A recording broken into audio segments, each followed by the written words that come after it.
এতগুলো মুরগির বাচ্চা কে নিয়ে আসছে বলতে পারতেছি না।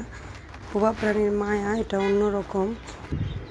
এখন আমি খোঁজ নিয়ে যাইতেছি খাবার দিতে, দেখি ওদের কি অবস্থা। সারা রাত একা ছিল ছোট ছোট বাচ্চাগুলো, কে রেখে গেছে এটাও বুঝতে পারতেছি না। কেউ বলতেছেও না, আমাদের রিলেটিভ আত্মীয় স্বজন কেউই বলতেছে না যে তারা বাচ্চাগুলো আনছে।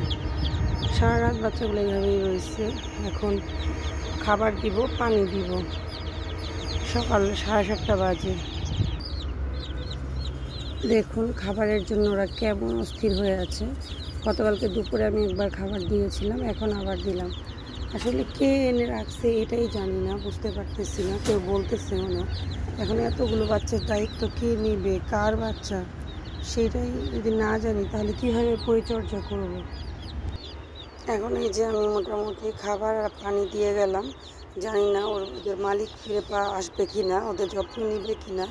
আসলে কে আমাদের বাসার ছাদে এভাবে এতগুলো মুরগির বাচ্চা রেখে গেছে বুঝতে পারছি না। আমাদের বাসার লোকজন কেউই বলতেছে না যে, আমাদের আত্মীয় স্বজন কেউই বলছে না যে ওরা মুরগির বাচ্চাগুলো এনেছে। এই হচ্ছে বিষয়টা।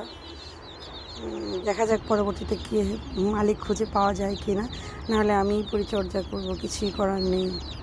বোবা প্রাণীগুলো তো অযথা নষ্ট হতে দিতে পারবো না।